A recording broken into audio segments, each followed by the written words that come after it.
Hello friends, welcome back to this channel. और हम आ चुके हैं माईसाइकिल की वीडियो सीरीज़ में और देखने वाले हैं माईसाइकिल फंक्शन पार्ट 2। तो चलिए कुछ बिल्ट इन फंक्शन देखते हैं माईसाइकिल का और उनको प्रैक्टिकली देखते हैं कि कैसे उनको यूज़ करते हैं और कैसे हम छोटे छोटे असाइनमेंट्स में उनको यूज़ कर सकते हैं। तो चलिए मूव करते हैं माईसाइकिल वर्क बेंच पे। तो फ्रेंड्स, हम आ चुके हैं माईसाइकिल वर्क बेंच पे और यहाँ पे हमने लास्ट जो फंक्शन पढ़ा था वो कोलेस्ट फंक्शन पढ़ा था। कोलेस्ट फंक्शन क्या करता है हम एक बार और देख लेते हैं। यहाँ पे रन किया हमने और हमें आउटपुट नहीं मिला बिकॉज हमने डेटाबेस सेलेक्ट नहीं किया है। यहाँ पे आप देख सकते हैं बॉटम साइड में नो डेटाबेस सेलेक्टेड। तो डेटाबेस को सेलेक्ट करना होगा। डेटाबेस का नाम था रेस्टोरेंट। तो एक बार आपको रेस्टोरेंट डेटाबेस सेलेक्ट करना पड़ेगा। तो वो हमने सेलेक्ट कर लिया और इसे रन कर दिया। तो ये हमारे पास रिकॉर्ड आ गया एम्प्लॉय का। अब एम्प्लॉय का रिकॉर्ड आने के बाद यहाँ पे कोलेस्ट फंक्शन हमने किस लिए यूज़ किया था? जिस रिकॉर्ड पे नल है, अगर आप उस नल की जगह पे कोई और टेक्स्ट डिस्प्ले करना चाहते हो तो आप इजीली डिस्प्ले कर सकते हो with the help of coalesce function. तो देखिए, जहाँ पे नल है मैं वो प्रिंट करना चाहता हूँ सैलरी। सपोज़ मनोज की सैलरी जो है नल है, तो मैं वहाँ पे no salary he is a trainee print करना चाहता हूँ। तो सेलेक्ट एम्प्लॉय नेम, एम्प्लॉय का नाम डिस्प्ले करेंगे और फिर यूज़ करेंगे सैलरी। सैलरी डिस्प्ले होगी। अगर जहाँ पे भी नल है तो कोलेस्ट फंक्शन ऑटोमेटिकली उसको रिप्लेस कर देगा डिस्प्ले करने के लिए, नॉट फॉर अपडेशन। वहाँ पे जस्ट डिस्प्ले कर देगा no salary he is a trainee. Okay, तो इसको देखिए। यहाँ पे देखिए मनोज के सामने यहाँ पे सैलरी में क्या लिखा हुआ है? No salary he is a trainee. अब हम मूव करते हैं एक फंक्शन के पास जिसका नाम है इफ़ फंक्शन। इफ़ फंक्शन आप चाहो तो कंडीशन लगा सकते हो अपनी क्वेरी में। कैसे? मैं यहाँ पे जैसे लगाता हूँ select employee name, same query जैसे मैंने अभी किया है। जहाँ पे नल है वहाँ पे no salary he is a trainee, तो मैं वहाँ पे नो सैलरी लिख रहा हूँ। ठीक है, इफ़ की मदद से। तो इफ़ लिखना होता है, हमने लिखा सैलरी अगर नल है तो क्या करना है वो आप लिख दो। तो सैलरी अगर नल है तो मैंने कहा नो सैलरी प्रिंट हो, और अगर सैलरी नल नहीं है तो सैलरी प्रिंट हो जाए। तो बहुत सिंपल है, आप ऐसे कर सकते हैं। तो ये इफ़ फंक्शन है जिसका आप यूज़ कर सकते हैं। देखो, सैलरी जहाँ पे नल है वहाँ पे ऑटोमेटिक नो सैलरी हो गई। तो यहाँ पे डिफरेंस क्या है इफ़ और कोलेस्ट में? तो कोलेस्ट जो है सिर्फ नल को रिप्लेस कर सकता है, नल की जगह पे कोई अदर टेक्स्ट डिस्प्ले कर सकता है। लेकिन इफ़ की मदद से आप चाहें तो आप अदर कंडीशंस भी लगा सकते हैं। जैसे हमने कहा कि जिसकी सैलरी 11,000 से कम है हम उसको जूनियर बोलेंगे। ठीक है, तो if salary is less than 11,000 तो हम उसको क्या बोलेंगे? जूनियर। तो हमने लिख दिया जूनियर। ओके, और अदरवाइज सैलरी। ठीक है, अगर वो लेस देन 11,000 है तो उसे जूनियर वहाँ पे प्रिंट होगा, अदरवाइज उसकी सैलरी प्रिंट हो जाएगी। ठीक है, तो आप देखिए इफ़ कंडीशन आप इस तरीके से यूज़ कर सकते हैं। ठीक है, तो यहाँ पे युवराज की सैलरी 11,000 से कम है, जूनियर उसे बोल दिया गया, उसको डिस्प्ले कर दिया गया। ठीक है, तो कोलेस्ट फंक्शन सिर्फ नल के लिए काम करता है और इफ फंक्शन आप जो कंडीशन लगाओगे उसके बेस पे जो टास्क करना चाहते हो वो आप इजीली कर सकते हो। ठीक है, तो ये हमारा था इफ फंक्शन, आप इजीली इसको यूज़ कर सकते हो। अगर आप कोलेस्ट फंक्शन के कंपैरिजन में कोई फंक्शन देखना चाहते हो तो एक फंक्शन है हमारे पास जिसका नाम है इफ़ नल। ठीक है, इफ़ नल फंक्शन ये एग्जैक्टली आपका कोलेस्ट फंक्शन की तरह है। कैसे? सेलेक्ट इफ़ नल, मैं यहाँ पे एमपी नेम भी डिस्प्ले कर देता हूँ और इफ़ नल कर दिया यहाँ पे। इफ़ नल कैसे काम करता है? हमने कहा सैलरी में जहाँ भी नल मिल जाए वहाँ हमने कहा कि प्रिंट हो जाए ही इज़ अ ट्रेनी। ठीक है, तो ये बिल्कुल आपके कोलेस्ट फंक्शन की तरह आप इसे यूज़ कर सकते हो इफ़ नल को। ठीक है, तो देखो यहाँ पे मनोज की जो सैलरी थी वो नल थी और वहाँ पे ही इज़ अ ट्रेनी प्रिंट हो गया। ठीक है, तो आई होप ये चीज़ आपको समझ में आ रही है। अब हम थोड़ा सा आगे बढ़ते हैं और आगे देखते हैं कि कौन से और भी फंक्शंस हम कर सकते हैं ठीक है। अब आगे के फंक्शंस करने से पहले मैं आपको एक छोटा सा असाइनमेंट आपको दिखाता हूँ। सपोज़ मुझे अटेंडेंस, एम्प्लॉय की अटेंडेंस को मेंटेन करना है एक टेबल में, उनको स्टोर करना है। तो मैंने एक टेबल बना रखा है, आपको दिखाता हूँ मैं। सेलेक्ट फ्रॉम अटेंडेंस, ठीक है, मैंने इसको रन किया।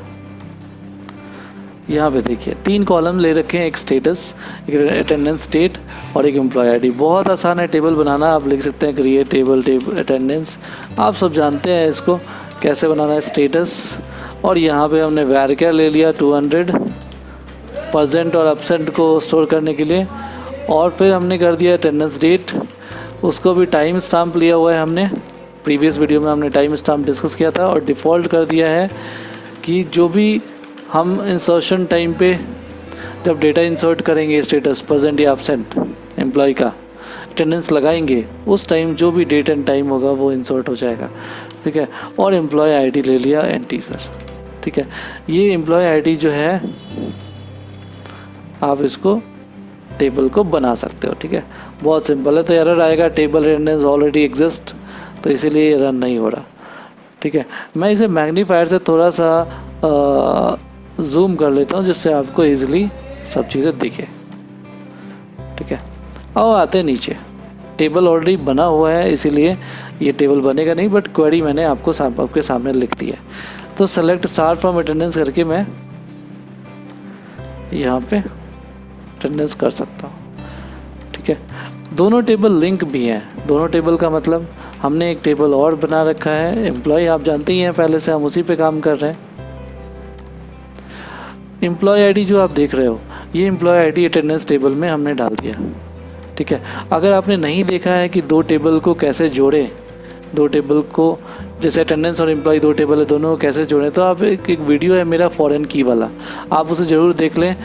मैं लिंक डिस्क्रिप्शन में दे दूँगा, आप उसे ज़रूर देख लें, जिससे आपको 2 टेबल को लिंक करना समझ में आ जाएगा। तो अब आते हैं अटेंडेंस टेबल पे। अटेंडेंस टेबल में एम्प्लॉय आईडी जो है वो लिंक है। लिंक कैसे करते हैं फिर भी मैं बता देता हूँ। ऑल्टर टेबल, ठीक है, अटेंडेंस, एम्प्लॉय आईडी कॉलम को हमें फॉरेन की बनाना होता है। बहुत ही सिंपल है, ऐड फॉरेन की। अच्छे से समझने के लिए उस वीडियो को ज़रूर देखें।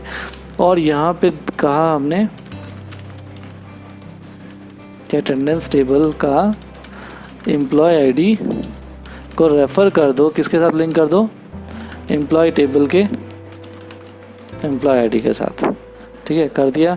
अब ये इसे करके रन कर देना है, दोनों टेबल लिंक हो जाएंगे, ठीक है।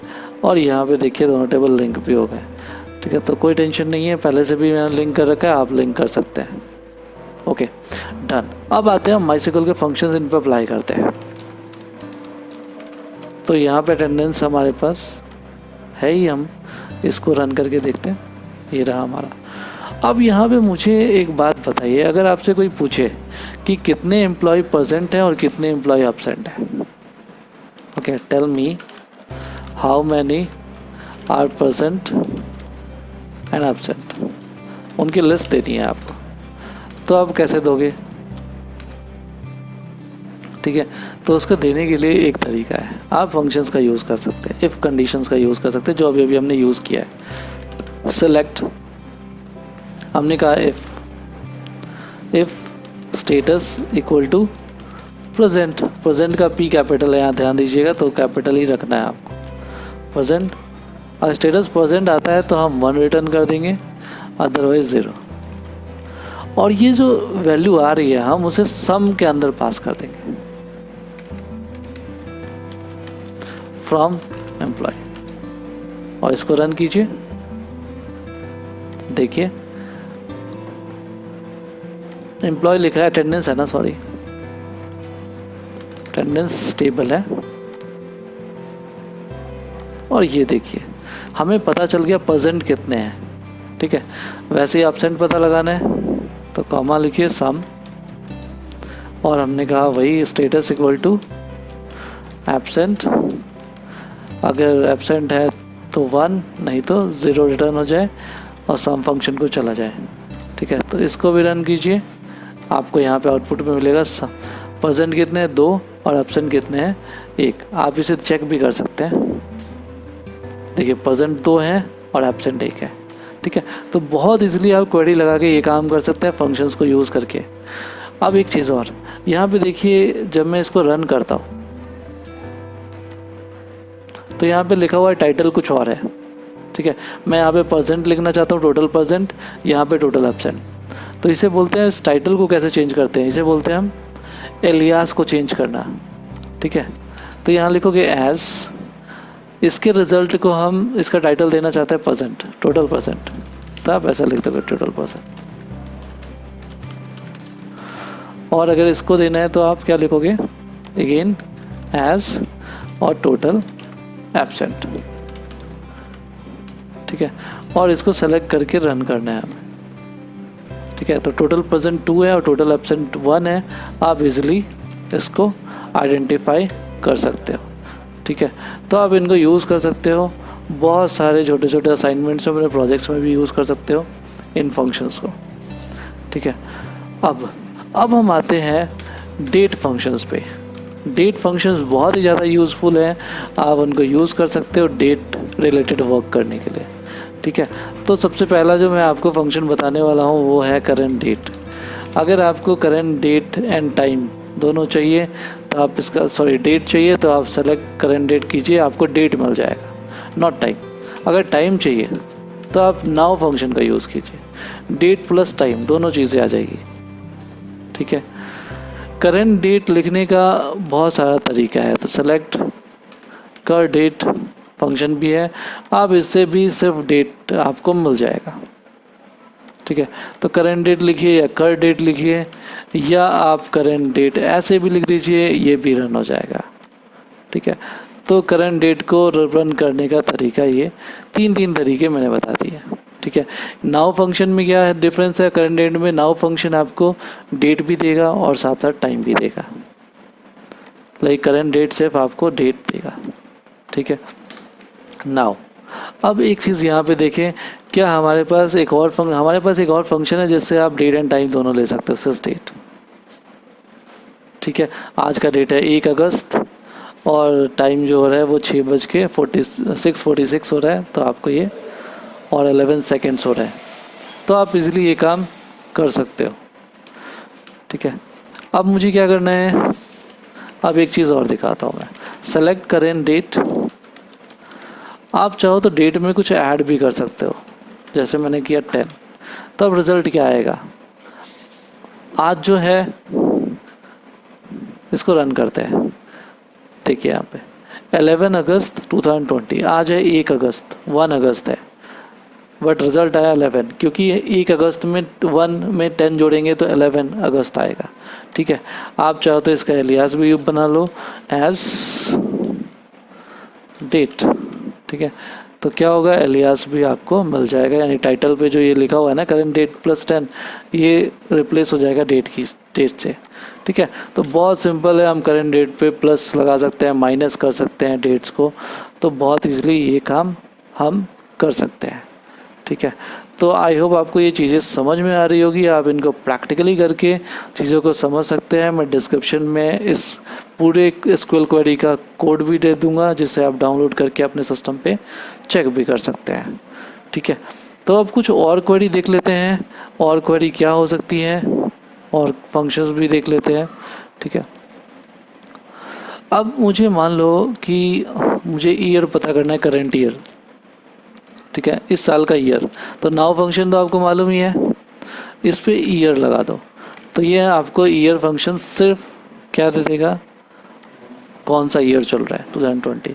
वैसे ही आप मंथ भी कर सकते हो, सेलेक्ट मंथ और यहाँ पे नाउ कर दिया, तो करंट मंथ जो भी है वो आपको सामने आ जाएगा। तो 8 है, अगस्त चल रहा है तो 8 आ गया। वैसे ही आपको डे चाहिए नाउ, तो डे आपको मिल जाएगा कि कौन सा दिन है, ठीक है। तो दिन आपको डिजिट्स में मिलेंगे, यहाँ पे देख लीजिए, ठीक है। डे नाउ ये आपको मिल रहा है। और क्या कर सकते हैं, डे नेम कर सकते हैं, डे नेम देखिए आज सैटरडे है, तो सैटरडे आपको मिल गया। तो बहुत सारे सोर्स को आप डिस्क्रिप्शन में दे दिया है, आप वहाँ से डाउनलोड कर सकते हैं अपना काम। थैंक यू फॉर वॉचिंग, नमस्कार। ठीक है। तो डे नेम के बाद हम आते हैं वीक। वीक भी एक फंक्शन है कि आपको पता लगाना है कि कौन सा वीक चल रहा है इस साल का, ठीक है। तो नाउ लिखिए और आपको मिल जाएगा इस साल का वीक। तो 30th वीक चल रहा है हमारा इस साल का, ठीक है। अगर आप वीक डे पता लगाना चाहते हो, select weekday. Weekday का मतलब क्या है मैं बताता हूँ। अभी जो है एक्चुअली यहाँ पे डिजिट्स में वैल्यू आएंगी आपके, ये कमेंट कर देता हूँ मैं। मंडे स्टार्ट होता है 0 से, मंडे को रिप्रेजेंट किया जाता है 0 से। तो ट्यूसडे 1, तो उसके ऑनवर्ड आप सोच सकते हो क्या हो सकता है, ठीक है। इसको रन किया 5 मतलब मंडे 0, ट्यूसडे 1, वेडनेसडे 2, ठीक है, Thursday 3 and Friday 4 and Saturday 5। Yes, तो आपको वीकडेज़ का भी पता चल गया कैसे करना है वीकडेज़, ठीक है। इसके आगे देखते हैं हम, आगे डे नेम भी हमने देख ही लिया है, राइट। तो अब हम एक चीज़ और करते हैं। एक चीज़ क्या करते हैं यहाँ पे जो मैं बहुत इम्पॉर्टेंट है, जो यूज़ होता है। सपोज़ आपका बर्थडे है, सपोज़ आपका बर्थडे 17 अगस्त को है। आप पता लगाना चाहते हो कि मेरा बर्थडे आज से कितने दिन बाकी है, ठीक है, मेरे बर्थडे आने में कितने दिन बाकी है। तो आप लिखो सेलेक्ट डेट डिफरेंस, और यहाँ पे डेट डिफरेंस एक फंक्शन है जो डेट का डिफरेंस डेज बता देगा आपको कितने डेज़ हैं अभी। तो आपको हमेशा जब भी आप डेट देते हो ना तो YYMMDD में देना चाहिए। तो मैंने लिखा 2020, मंथ है अगस्त, और सपोज़ आज का दिन है 1 अगस्त, ठीक है। और मैंने यहाँ पे लिखा 17 अगस्त में, उस सपोज़ मेरे फ्रेंड का बर्थडे है तो मैंने लिखा उसे 08 और 17, राइट। और मैं इसे रन करता हूँ तो ये मुझे बता देगा कि 1 अगस्त से लेके 17 में कितने दिन बाकी है, 16 दिन बाकी है, ठीक है। तो बहुत अच्छा है। अब मैं इसे थोड़ा सा अलग डिफरेंस तरीके से भी यूज़ कर सकता हूँ। यहाँ पे लिखा नाउ, यानी आज का दिन। अब आज का, कल मैं चेक करूँगा तो नाउ अलग होगा, कल का दिन होगा, कल का डेट आएगा आपके सामने नाउ। और मैंने कहा 17 अगस्त जो बर्थडे है, मतलब आज से कितने दिन है। तो आज अगर रन करेगा तो उसे कितना रिजल्ट मिलेगा, देखिए 16 मिलेगा। कल इसी क्वेरी को रन करेगा तो उसे कितना मिलेगा, कितने दिन मिलेंगे, 15 डेज मिलेंगे। परसों 14 डेज मिलेंगे, ठीक है। तो आप ऐसे करके डेट डिफरेंस निकाल सकते हो, ठीक है। मैंने यहाँ पे टाइटल भी दे दिया, remaining days left in my birthday, ठीक है। तो आप बहुत इजीली ये काम कर सकते हैं, ठीक है। अब क्या करना है आपको इन चीज़ों को बस प्रैक्टिस करना है। और इसको चाहे तो हम एक हमारे पास टेबल भी था ना एम्प्लॉय, तो आप उसको भी देख लो, एम्प्लॉय टेबल, और इसको रन कर लो, ठीक है। एम्प्लॉय टेबल में मुझे पता लगाना है, मान लो एक बार इसमें टेबल में अप्लाई कर लेते हैं, डेट डिफरेंस को पता लगाना है कि ज्वाइनिंग कितने, ये जो एम्प्लॉय है कितने दिन पुराने हैं, ठीक है। तो मैं अगर इनकी ज्वाइनिंग डेट और आज की डेट को कंपेयर कर लूँ तो मुझे पता लग जाएगा कि कौन सा एम्प्लॉय कितने दिन पुराना है। तो क्या मैं 1 बाय 1 करूँगा, नहीं। तो देखिए यहाँ पे select employee name comma date difference, ध्यान से देखिएगा। मैंने लिखा नाउ और मैंने लिखा ज्वाइनिंग डेट।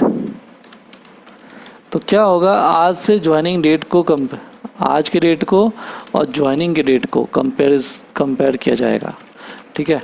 और जो भी डेट होंगे वो प्रिंट कर दिया जाएगा। एज में लिख दिया डेज ओल्ड एम्प्लॉय, कितने दिन ओल्ड एम्प्लॉय है, ठीक है।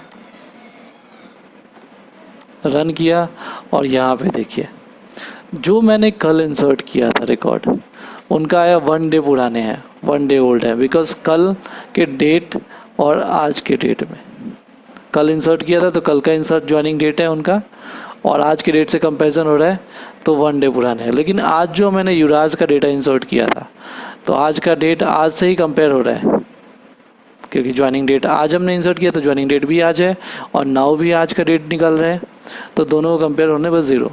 तो आज जो इंसर्ट किया वो 0 डेज़ पुराने एम्प्लॉय है और जो मैंने कल किया वो 1 डेज़, और 10 दिन पहले अगर मैंने इंसर्ट किया होता तो यहाँ पे 10 दिखा था। ठीक है, तो आप इजीली इन फंक्शंस को अपने काम में ला सकते हैं और डिफरेंट क्वेरीज करके डिफरेंट डेटा आप ले सकते हैं। ठीक है, तो आई होप आपको ये MySQL का फंक्शन समझ में आया होगा। अगर आपको समझ में आया तो आप वीडियो को लाइक ज़रूर कर देना, जिससे मुझे मोटिवेशन मिलता है, मैं आगे वीडियोस बनाता हूँ। और अगर आपने चैनल को अभी तक सब्सक्राइब नहीं किया है तो आप सब्सक्राइब ज़रूर कर देना, फ्रेंड्स को शेयर करें। थैंक्स फॉर वॉचिंग, नमस्कार।